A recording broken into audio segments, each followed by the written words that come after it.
Tikulandireni kulikonse kumene mukutionera nthawi ino. Ndine Brian Banda kukulandirani programu inanso sabata ino ya The Hot Current. Hot Current ndi programu imene imabwera lachisanu ndipo timayibwereza pa Sunday. Lachisanu nthawi nkhati yomwe ino ndipo Sunday ndi 6 koloko madzulo. Kotero kuti ndifoyamika kwambiri chifukwa cha support imene mukutipatsa komanso chifukwa cha chilimbikitso chimene mukutipatsa pa program imeneyi ya The Hot Current. Timabwera pano ndi mzanga George Kasakula. Tikulandireni Kasakula. Tathokoza. Timauchita mongo kumbutsa kuti nchifukwa chani tili pano, chifukwa mwina mpaka lero ena samatimvetsabe. Why are we here? Malawi wabwino. Malawi wabwino. Timafuna tipange Malawi wabwino. Malawi umene wabwino umene ma citizens tikulimbikira kugwira ntchito, aliyense ulimbikira kugwira ntchito kuti zinthu zipite patsogolo, komanso ma citizens tikuwafunsa atsogoleri athu kuti kodi zinthu zathu mukuyendetsa bwino, ndipo ngati sakuyendetsa bwino kuwauza kuti zinthu simukuyendetsa bwino, mosabisa, mosapyatira, mosa njenjemera, koma mwabwino ndithu. Of course molemekeza, osati monyoza, koma mowalemekeza ngati atsogoleri, ngasidapasa udindo, mowalemekeza ngati atsogoleri, koma at the same time kuwauza chilungamo kuti dziko mukuyendetsa bwino, dziko simukuyendetsa bwino. So ni program ya feedback, ni program yomanga mtundu wa Malawi. We want a better Malawi, the Malawi that is good for all of us, not just the one that is working for a few people, I mean are connected, but it's working for everybody. Sabata yatha timakambirana za survey imene anachita adulani ndanzawo ku Chancellor College Yes, yes. President Peter Mutharika pochita react to survey imeneyo sabata imeneyi, anati adulani ndanzawo amakafunsa nchenche. Icho president sanankhule bwino. President si munthu ulankhula simbali yawo kwenikweni. Kani yolankhula simbali yawo. He's not a gifted speaker. Alesa amaziwa. I hope kuti it's that kuti maybe anangophuluza because kunena kuti Malawi ni nchenche. These are qualified researchers, and research in my ethics. Research is magafusa nchenche, magafusa antu, magafusa antu. So for him to say that, my hope is that we're out.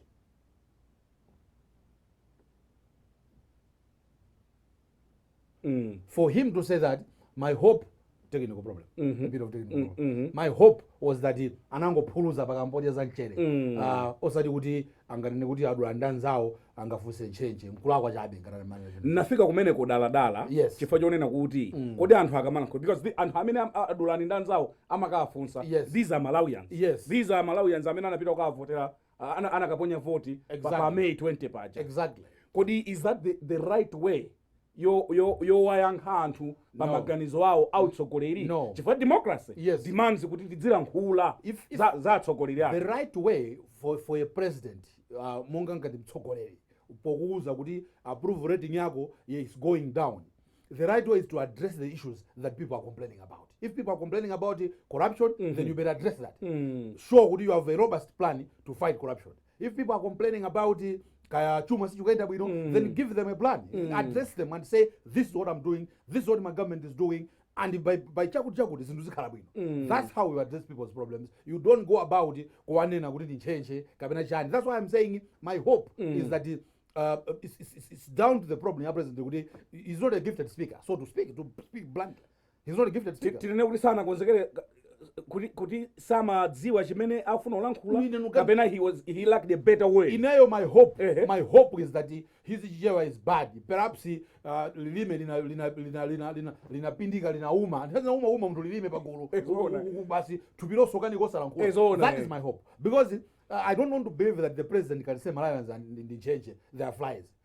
Those are qualified researchers who went out to the field to get the views of the people. So the only way in which the president must respond to approve, and it's all over the world, it's not just him. I mean, approval ratings in Bank. Even in Baroba states, for example, Trump, they are doing it every week. It's going to go to UK, Theresa May, Alpanga Bunch, go to France, France will just these are the things that they are doing. Outsogolandani, Alibambuyondani, what are the issues? Kodini Le Pen, Kabena, whatever. These are the things that they are discussing. So my approval ratings, Mr. President, actually, he should be happy. Kuti pakati panopa 2 years before election, there's this view that is losing popularity. He can work on it. He can work on it. He has got time. chimene akanachita Mutharika Yes. kutsutsana ndi zimenezi Iyayi, kapena kutaya nthawi nkumazilankhula. You can't argue against kapena research. kutenga ndalama kumakakoka anthu m'midzimu ali mukamulandire mtsogoleri kuti adziwe kuti akuti popularity yake si imene akupanga adulani ndi anzawo. But that has never been. Samadziwa bwanji kuti zimene zopanda ntchito. Today, if we change a leader, George Kasakula becomes president. Becomes president. You will see people coming. George. But if go tomorrow, if you are messing up, let them go to the poll. They'll vote you out. Yeah, because it has happened. Because when I saw kuti kulichina mtindi cha wanthu, Yes. and the president himself was even emphasizing, MBC jambulani No. aja research aja aone mmene anthu akundikondera kuti akungodzinamiza samapanga George. chifukwa aja atanyoka atenga anthu aja. Brian, palibe ponkhani tu. Palibe ponkhani and ndikudaba kuti a president is really waiting himself umakapanga zungazipene. Funa Zopanda ntchito. Iwona president kulikonso kumene apite is an attraction. Ezona. At the end of the day anangola kuti anthu amblanda kuwakuyitsa ena akhala pansewu 1 hour 30 minutes akudikira kuti ena anali matenda mmagalimoto. and a president I think 5-6 on Banda. By 12 o'clock the laws in Banda were problematic. Now iwo ngati president zona zimene zozo wina afuna kukwera ndege, wina afuna kupita kuchipatala, wina afuna kwina kwake in fact matenda. msanga wina Is that right? ndimacheza naye kuti ndinali ndi alendo amapita ku America. Yes. Azungu. Yes. Now you're blocked. You can't go. They almost missed the flight. Yeah, exactly. So is that what the president want the citizens of Blantyre to take him for? Good anthu Blantyre as a president azungisa anthu Blantyre because people are angry. People were angry. Akudziwa Mutharika anthu Blantyre akuya. Maybe sakuziwa. Akubera 12 o'clock. Omuntu wafika 5 or 6. By 12 o'clock anthu apita ku lunch, anthu apita kuti they were blocked by these people at DPP. They blocked the roads. Now he was addressing issues kuti anthu adulanda nzawo akunama kuti my approval ratings zapita down. These are the very same things that make people angry because you are inconveniencing them. If most of the people ndogwira zintchito namene akuyendesa chuma cha dziko lino ali ntchito akagwire ntchito akapange makobiri you are blocking them because you want to prove kuti people are still following you. It's very petty. It's petty and unhelpful. President Mutharika could have done better. And by the way, why is he not flying, the president? Why is he not using the army helicopters that his predecessors were using? Because it's inconveniencing citizens. It's not right. Why can't he fly with a chopper straight to from Chicago? Yes, straight to Sanjay. Kuli ka helipad. Yes, exactly. Why is not using the choppers? The planes are there with the army. Why can't you be flying other than he's inconveniencing people? We are making money for the country. We are making the economy work. There he is blocking us 1 hour, 2 hours, 3 hours and 50 sale. What is that? That's money. You're losing money. So it's wrong. It's wrong what he did. It doesn't make sense. What he should do is to say, kodi ino abone fesola. Gaye nkondi kalipotika. Kodi anthu omari mkangambira nawo. Amati juvura nchani. Olo kwaitana kuti atebwera kodi munapanga bwanji. Pass the paper lalo. Give me the paper that you wrote. Let me read the paper. Give me the paper. Write me a paper. Kodi anthu akudandaula chani. Kuwaponyera kakozata si adulani. Adulana tabwera ni kuno. Kakozata si ako chiteko kuti makobiri pang'ono. Tapanga ni mwiro kalipoti komunipase ndikone kuti nchani chimene anthu akunena. Mwina so panganina. Panganina ndikupanga commission panganina. I want to hear what people are saying. That's what a leader does. He wants to know what are the problems so that he can work for them. Yeah, yo nzajani. Ndiye ndimafuna ndinene kunena kuti zimene achita masiku amenewa kuchita inconvenience anthu mtaunimu ena amathamangira kuchipatala ena amathamangira kukwera ndege ena anali ndi ma appointments ndi madokotala si zinthu zabwino. And eneyo my worry is the response from the DPP itself. Akasayira today we have a story in Daily Times. Akasayira zimene akukamba zankutukutu zopanda ntchito. Instead of looking at the problem from the point of view of citizens, we are the citizens saying you convenienced us. Akuti yayi zimene zo yayi. Iyo ali ndufulu watu. I mean, how do you okay? Mkatikati mwantauni. A president yo afika Blantyre 6 o'clock. 12 o'clock mwambaka ovutisa anthu mtauni. Ogwira ntchito. Amene amagwira ntchito kuti amene akulipira misongo. Amene akulipira misongo kuti iwo wadutse. Kuti misongo tilipire, we need to go to work and be ugwira ntchito panga ndalama. Kuti upange misongo. Auti panga disturb. they're blocking us. People are on the roads 1 hour, 2 hours. It doesn't mean not have a gun. Maiko ena. Yes. Amangokhala njinga imodzi yongolambula. Yes. Samachitanso mpaka 15 minutes. The Queen of England, the Queen of England. I don't know how come that will follow. Even the Prime Minister, I've seen the convoy of the Prime Minister, I've seen the Queen of Pativi Kabud. It's not exactly. Leni inaye antamakhala kudutsa. Leni inaye amakhala kudutsa. Yes, exactly. Kuno dachitika bwanja anthu. Basi. Uona kuti zinthu zizira ujeni basi kuti ifeyo akatsaira kuti sakona vuto. Which is unfortunate.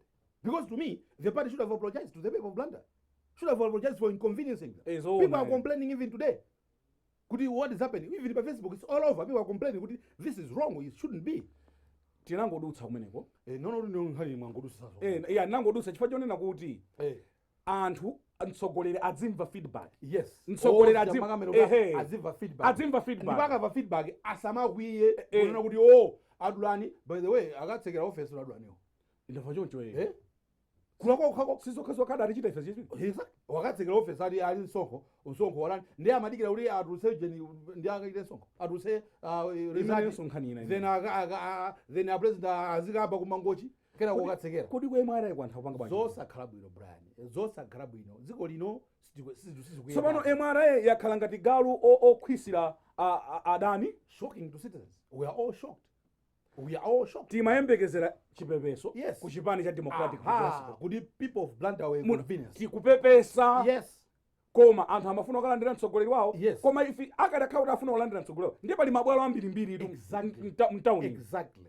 Mabwalo amipira. Yes. All over stadium. Yes. Akadabwera kuma akadipeze ku stadium. Exactly.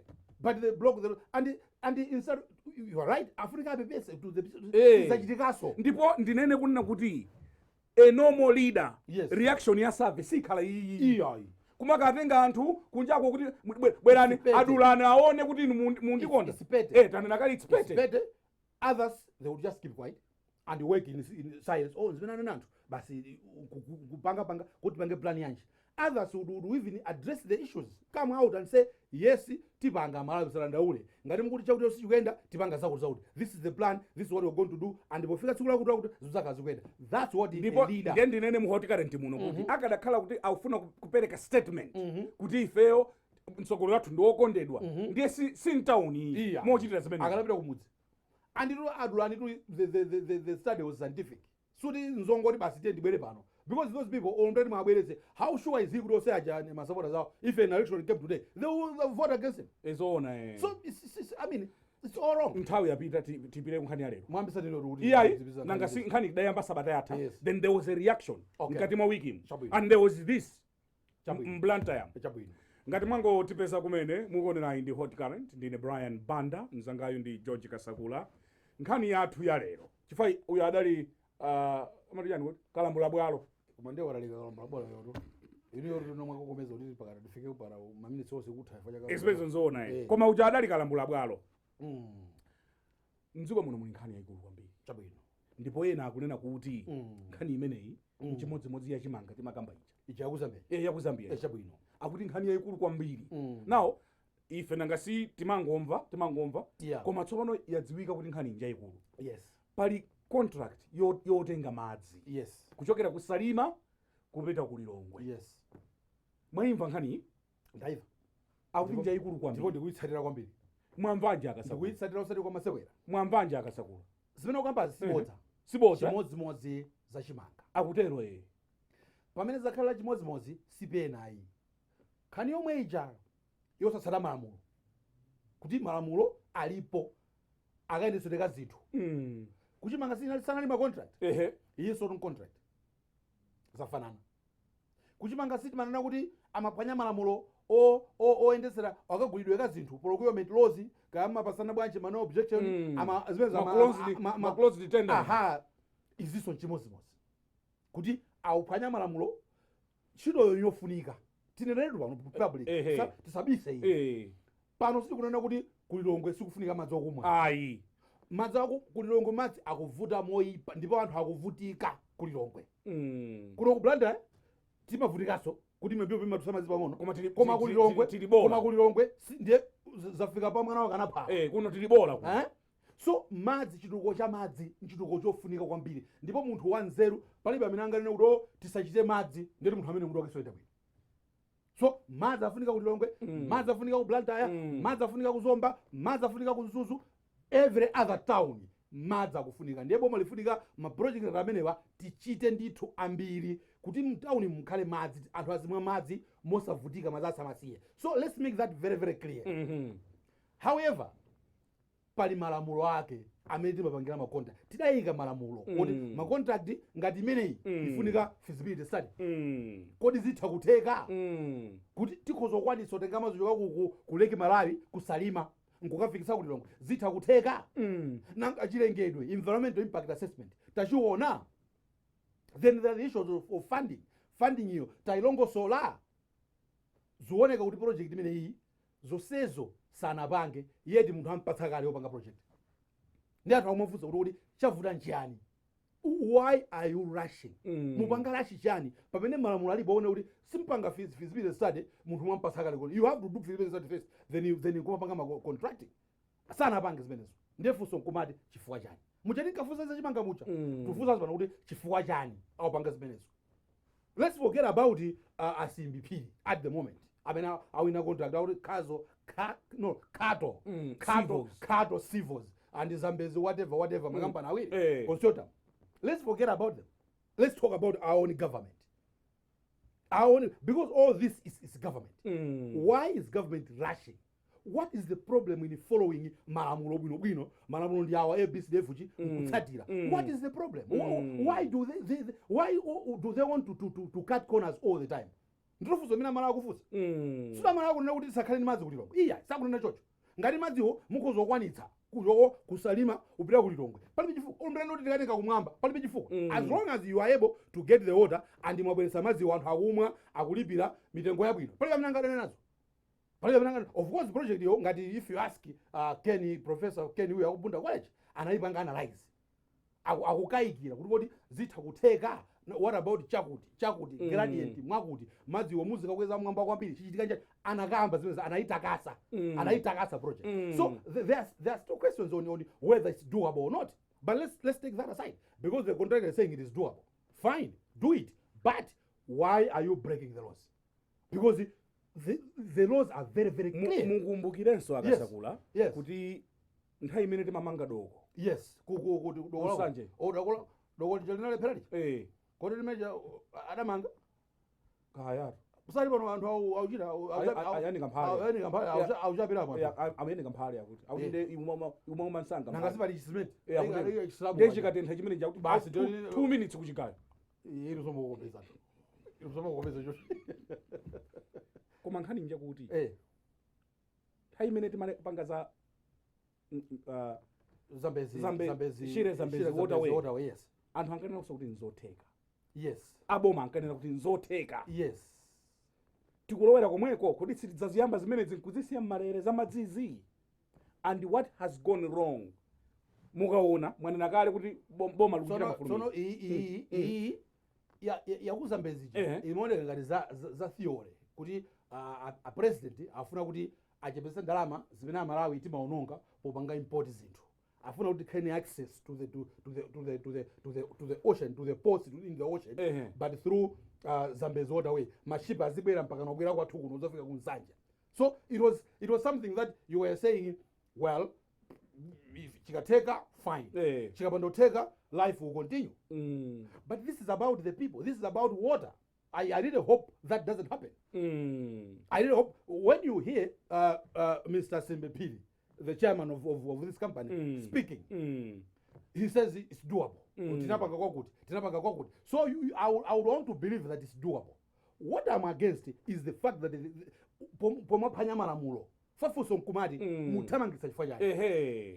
chimene muthamangisira chifukwa chani pali chani mwaonapo chani mwapezapo chani chimene muthamangisira ndirofuso kuti tipange diro. What are the problems?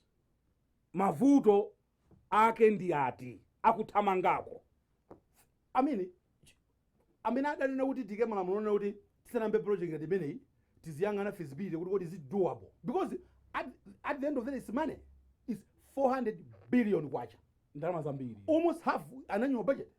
$500 million, almost half our annual budget will go to that project. So you're not talking about Zambezi. This is a very, very big project. It's bigger. It's a lot of money. It's bigger. It's a lot of money at stake. So you would think, before you commit to that money, you should check. Kuti nzoteka nanga zizaononga chilengedwe bwanji kwa anthu amene, because people line yo izaenda 130 kilometers from Salima to Lilongwe. Chilengedwe mzachiwononga bwa nanga anthu amene ali mbali simaonongera zina zimene amagwiritsa ntchito kuchilengedwe. And then contract itself, they didn't even check it with the Attorney General. Of course, the Attorney General is saying perhaps this is a parastatal, they have got their own lawyers, but it's a government guaranteeing. It's the people of Malawi guaranteeing. Because government is the people. It went to Parliament. Government is the people. It's the people guaranteeing that loan, guaranteeing that funding, wherever it will come from. We don't go to board will pay, and they will pay using money from their clients. So the Attorney General should have checked, and he has questions about funding. It doesn't work that way. It doesn't work Those that way. things should have been done Musana sign a contract. In fact, Musana can even advertise. Kuti tufura mabidi. Then you do all the things, you check. That's what a responsible government does. They didn't. The question, just like we're asking, is why? Tichite break pang'ono kutheka kuti mwango tipeza kumene mukuonera ndi hot current. Ndine Brian Banda, mzanga ndi George Kasakula. Salima-Lilongwe pipeline project. Yes. What has gone wrong? Ndi nkhani imene tikukambirana sabata ino. We'll take a short break. We'll be back in a moment.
tikulandireni kachiwirinso gawo lachiwiri la programu yathu ya the hot current. We are facing some technical challenges. Oh yeah. Ndiye tikupepesa kwambiri pena ndi pena tikuchita we're trying to upgrade zina ndi zina kuno. Koma nkhani njomweyi. Tsopano nkhani imene tukambirana ndiyonena kuti Salima-Lilongwe pipeline project yotenga madzi. Yes. Zikumveka kuti sizikuyenda bwino, malamulo sana nde tikutsindikanso kunena kuti sitikupeputsa vuto limene anthu akulilongwe ali nalo. No. Anthu akulilongwe akufunika madzi dzulo. Yes. Koma kodi chifukwa chonena kuti anthu akulilongwe avutika ndiye tiswe malamulo. Yeah. Ndizijamane na George Japonda kuti it was like a house that was burning. In actual fact, even the CEO of Lilongwe Water Board, Mr. Engineer Alfonso Chikuni, said more or less the same thing. Could yes, it's true, sinapanga feasibility study, koma kulilongwe kwavuta, kuli dry, therefore kuthamangisa zinthu. So exactly, tikamena kuti zochitika pa project iyi chimodzi zochitika kuchimanga exactly zona exactly zomwezo. Kuti akuti for kulilongwe kuli sitikukana madzi wabwere koma cholinga cha malamulo kuti ticheke kuti zinthu zonse zayenda bwino. Project ikamabwera aliyesa akhauri ayi malamulo atsatiridwa tiyene awo ni project pangani. Anthu akhale ni madzi. Akuti ayi for kulilongwe lume madzi. Zosaveka zimenezo. Tikumva kuti bambo Simbi Phiri. Yes. Amene atsogoleri a company imene ya Khato Civils. Yes. Awundi munthu olemera kwambiri. Ndova so choncho. Ndiye tikumvanso kuti zokumvatu. Yes. Akuti akupereka ndalama. Yes. Ku chipani cha Malawi Congress Party. Yes. Nthawi zinanso amapereka ndalama ku chipani cha Democratic Progressive. Yes. Zipaniso ziwiri MCP ndi DPP owes an explanation. Atilankhule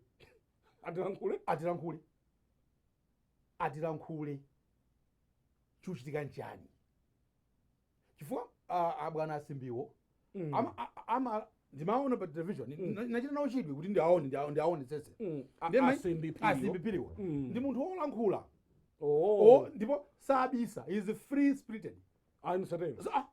Anavomera kuti zona ndimathandiza andisuti nayo ndimachitolenga zindalama paphewa upita nazo kuti ndalama nkukaireni amabwera okhoza nipempha ndiyesi akongeresi adanipempha ndapatsa atipi adanipempha ndapatsa zipani zifunika tizipasandala kose kuno even kuno lili South Africa kuno zipani ANC imapasidwa ndalama ndife anthu a business.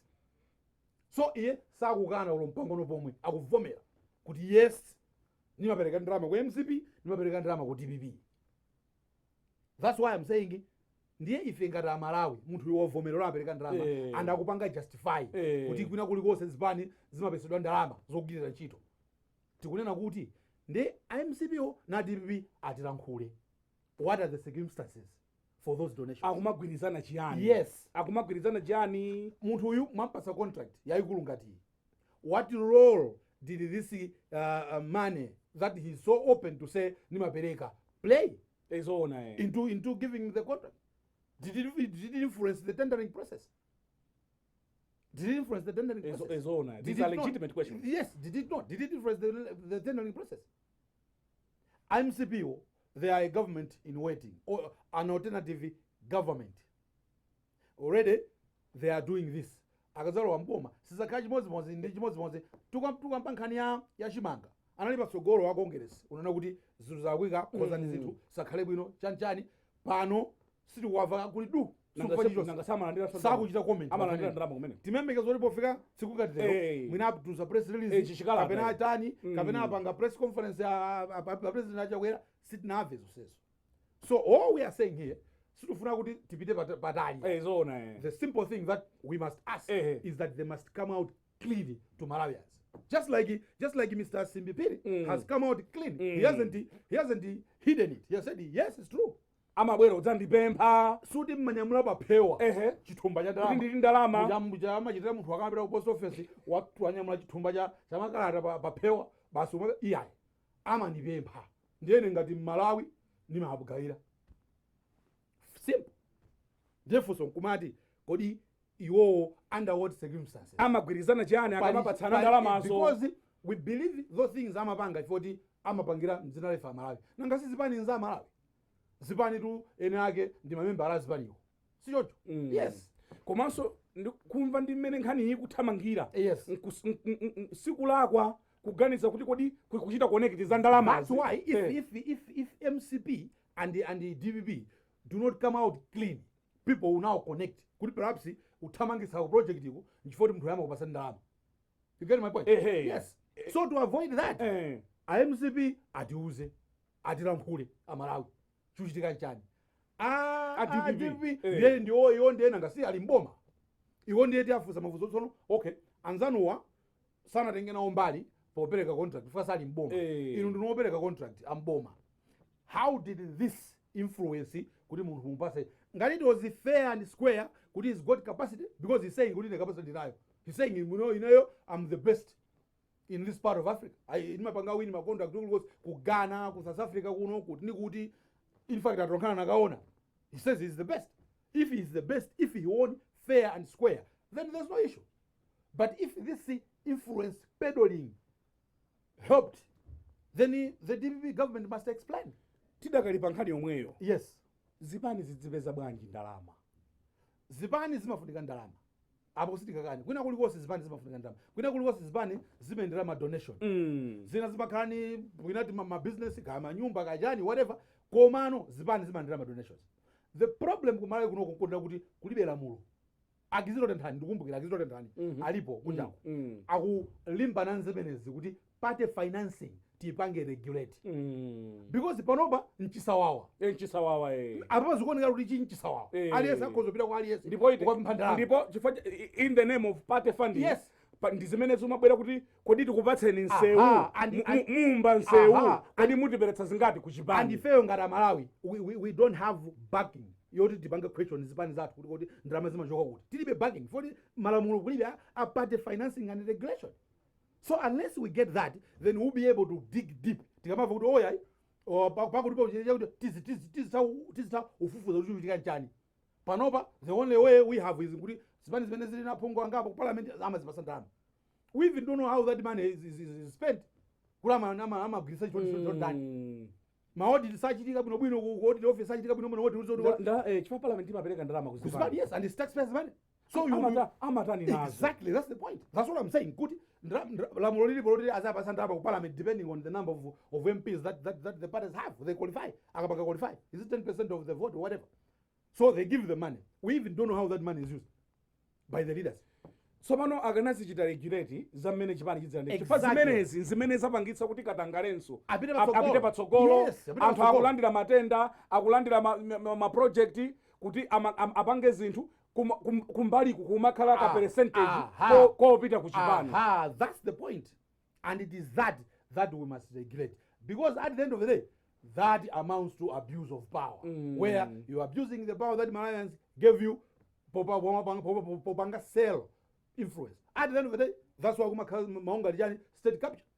South Africa is the I'm always saying about it here, South Africa, how big business managed to capture the state. There was a whole report of saying the Guptas are controlling the presidency. They are even appointing ministers. We have the finance. To avoid that, we need to be very, very careful. The point is, Tikalankola says, to digra mau. Statement. Mau, adiponyere mau, ku DPP, adiponyere mau. What are you doing? Adiponyere mau, adiponyere. Adiponyere mau, adiponyere. Yeah, kumankhani njaikulu. Atilankhule, yes. Atilankhule tugwirizana zakuli mau ufuna mau achoke ku DPP mau achoke ku MCP atiuze kuti kodi zikhala bwanji ezona munthu uyu amene mwampasa contract akunena kuti mampempha ndalama akuti mampempha ndalama ndiye Yesu kuti amayitoti nini nazo chithumba ayi mampempha ndinuyo iye nkumakupatsani ndi Malawi amakufunirani zabwino akuti amakupatsani kodi amapereka kusekosi nanso ngochenjera kupereka ku DPP nkuperekanso ku MCP ngasema mampempha auda mampempha iye kuti ngati auvutika iye is free spirit lekuzakaletu kuti ngoyankhula kwambiri kwathu bwezi kuti awambankamwa chabwino aphiri mbankamwa aphiri akunchinji nanga sinde kuti wawo amafuna zikhale zinthu It's true.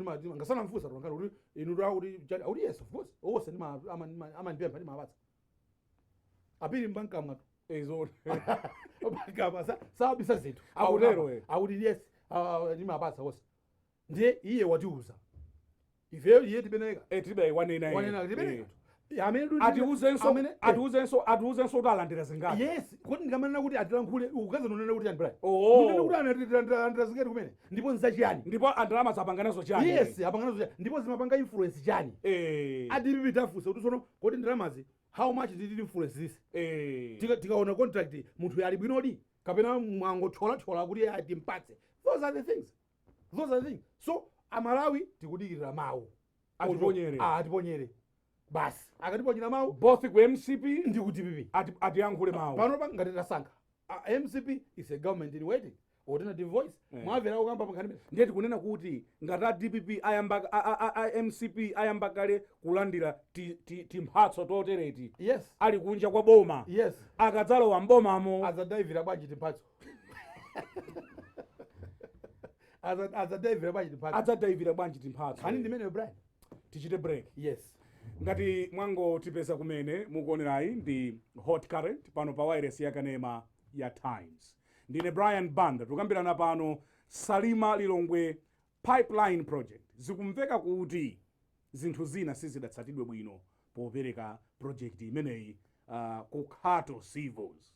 Tikumvanso kuti awakhato akupereka ndalama ndipo sadakane akupereka ndalama za mnanu ku chipani cha Democratic Progressive akuperekanso ndalama ku chipani cha Malawi Congress Party. Ndiye ife mu hot current muno tikunena kuti atiyankhule. Yes. Ndi zingati zimene zalowa ku chipani cha MCP, ndi zingati zimene zalowa ku chipani cha DPP, ndipo ndalamazo kuti zachita influence contract iyi.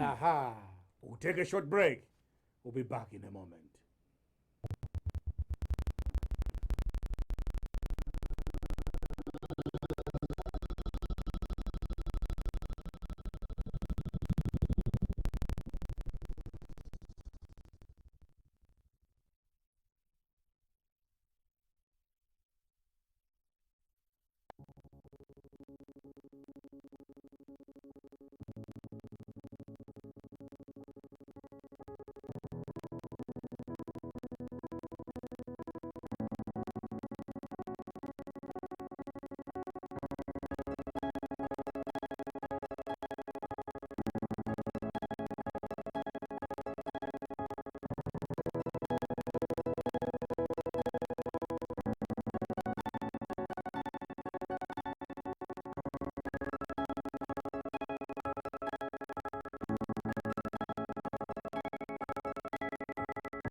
Mukuonera hot current pano pa wireless yakanema ya Times. Tili pa Zuku platform, Go TV komanso ya kiriye ya bomayi. Yes. Tukambirana pano nkhani ya kutenga madzi kuchokera ku Salima kupita ku Lilongwe. And we are breaking it down for you. Ndine Brian Banda, ndili ndi mzanga George Kasakula. Tsopano muyimaliza bwanji nkhani ya Kasakula? Nthawi yapita. Kumaza nkosavuta Brian. Malawi tipitirize demanding transparency and accountability. Zinthu zikachitika chonchi osamanyenchera kuti umafunsa mafunso medu chitirapo ezona kuti atsogoleri athu azitiyankha chifukwa amapanga zinthu m'malo mwa ife ene ake Malawi. Maprojekti amene tunenawo ndi athu aife Malawi. Kumene apita kukatenga makopiri kumabanki amakamba Malawi. Malawiyo ndifeyo. Adzalipire ndifeyo. Ndi ndifeyo. Ndiye tisamafatse zinthu zikuchitika. Tizifunsa mafunso. Kufunsa mafunso mwachindunji. Osamati ayi tufuna madzi. Ndiye madzi wabwere. Yes, madzi tikuwafuna. Ndipo madzi afunika abwere kumene. Ndipo madzi akuvuta. Koma zizilongosoka. Ezona. Chifukwa zinthu zinza dziko. Sisa munthu mmodzi. Sisa apulezidenti nyumba kwawo. Ayi. Sisa kaya achakwera ku nyumba kwawo. Ayi. Nza dziko. Madzi oti zimwatonse. Tizifunsa mafunso. Tipitirize kufunsa mafunso. Ndipo tayamika Attorney General. Yes. Aonetsa kulimba mtima kwambiri. Yes. This is not a popular decision. No. Ndipo ena sawakonda kumene. Akufunsa mafunso. Akufunsa mafunso Akufunsa mafunso. Attorney General akufunsa mafunso. Simple and simple yendetsani. You cannot do a project like huge like this one opanda feasibility study. Opanda environmental impact assessment. Chifukwa. What reason do you have? What reason do you have to do that to cut the... What reason do you have to do that? Because zili malamulo. Malamulo rusi ni option. Kuti yayi kapena multiple choice. Kuti yayi lero tipanga mawa silipanga. Chifukwa zizi nzofulumira anthu alibe madzi kapena nyumba ikupsa. Zimenezo ndiye chiyambi cha mavuto. Ine ndikuona ngati kuti tili ndi anthu ena mbomamo. Amene amadzimva kumudzi kwathu timati uduli. Mmodzi uduli. Uziva shuga. Kuti I can do it anyway. No. Amadzimva the reason why this country sikupita patsogolo ndi anthu amene ali mboma ali ndi mipando. They don't sala bada zaena. Amadzimva uduli. Such people must be stopped. Such people alipo odisunama alipo. Amene we must stop them. Chifukwa dziko lino silaoloka. And anthu ambiri makamaka boma mamene amadana nawo. Yet it's the basic truth. It's a very, very basic truth. Kuti dziko lino la Malawi wonse. Ndipo kuchita zinthu muzaganizira wonse. Zoona Malamulo adayikidwa pa chifukwa. Pali chifukwa chimene tifuna kuti project yo olekhale abwino bwanji koma ngati ni yoti ichipweteka tisayipange. Ngati itipweteka kamwina zinthu zidula kamwina mposa yenera kati ononga zinthu zina kati tani tisayipange. Tipange njira ina. And by the way, there was another project yona atenge mazokera kudyamphwe yakuti ngokoko. They have abandoned it. ICM nangasinde kuti msuzi watha. World Bank pulled out. World Bank wanted to sponsor, he pulled out. Some longosola ma compensation. Zomwe zokhazo. Some longosola ma compensation. Chifika chino cha compensation. World Bank mpakana chifika cho compensation yomwe. Zimene zindepanga nokha. Adaisi. Pano ramba kunyanja and kumene koso siti kutsatira malamulo. Tiye nditsate malamulo. Mati yakujampa idenda bwanji? Amafuna chi compensation chikulu. Alabira kupanga assess compensation. Chino chi compensation. Anthu msalero. Vuto lake ndi limene. Msalero choti. Ndalama zimkuti chani? Ali msalero choti. Ife kutenda adaika ifende sizivira ndalama zo. They pull out. Mazawa kafuna pita kulongo komwe. Majera mpoto. Yes. Majera mpoto ndamene akononga dziko. Zosakhala bwino. So you want me to conclude? Very simple. Koma sitingauloleni kuti muchite conclude. Awa a civil a Khato Civil. Mulibe nawo mawu? Ololangizo? Langizo liyo adiyire tukoma yo. Asachite puma. Ndava kuti awononga kale 56 million kaya dollars. Agula equipment. Koma look Brad, Voodoo is government. They've signed the contract. They've won the contract, they've signed it. It's their job, they are supposed to do it. Vote on government, because all the things that we're talking about, the feasibility study, it's government that must make sure they are followed. The Attorney General is them, the Longota board, that should have made sure the Attorney General has been given the copy of the contract before signing. So voodoo, yes, voodoo ndi government. Olatati ubale wa atandi akhato sinde kuti libiranso zindama zambiri mbiri bwino. Sima agere mawamene unaona kuti taononga kale ndalama muzoti mawamene ni company kumpasa ndi akukhotha amene ndi mawu akukhotha amene. Problem is government. Why do they rush? Why are they rushing? And it's the same thing. They were rushing. Why are they rushing? Why are they rushing? Mwamaliza mwakatero? Ndamaliza. Ndimanena kuti tikudikira statement yochokera ku chipani cha Democratic Progressive. Ndi tikudikiranso statement yochokera ku Malawi Congress Party. Atatupichira ma press release ologaya ka press conference. Ka press conference aronkana apita tatumiza. Akafotokoza. Atilankhule. Ndalama amatani nazo zimene alandira nanga nzingati makamanga nzingati amatani nazo and how much did it influence this contract? Is this the reason why MCP is quiet? Why are they not reacting? Kana chimanga they reacted. Adaiwakira. So where adaitayivira MCP adavina nayo yachimanga koma irunja ikulu sakovina bwa. People will think kwa bwanji kwa MCP sakovina bwanji pankani engapa fa injofunika anthu avine board sakovina. What is their comment? ndiye tapemphenso akulilongota board. Yes, asamachite phuma pochita zinthu zona, asamachite phuma apweteketsa anthu komanso boma. Ine ndiona ngati kuti boma limene khoza boda longosolani tusi mukuti mfuna mpake project malongosola chakuti malamulo mwatsatira mwapanga bwino kapena kuti mwina ubale udali bwino ndi akhatowa china chake chachitika nkulakwa kuganiza motero sikulakwa kuti kapena izite deal gone sour. The reason why people have suspicions and there are suspicions of everybody. People have suspicions of everybody. It's because the way things have been done. Akala kuti zosapanga malamulo atsatiridwa zinthu zayenda. People of course will always talk and people must talk. It's their country. They are free to talk. You can't stop them from talking. No, people can talk. But as long as you have followed the procedures, the procedures include malamulo, then people can talk. But you have answers. You tell them, this is the report,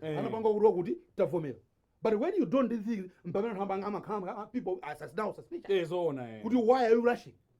And then as if asokudi muntu huyu ama thandizaso amapereka makobiti basi kodi thandizo lake lina ndalama kapena magali mo they will add 2+2 and make 4 and you not go to blame them.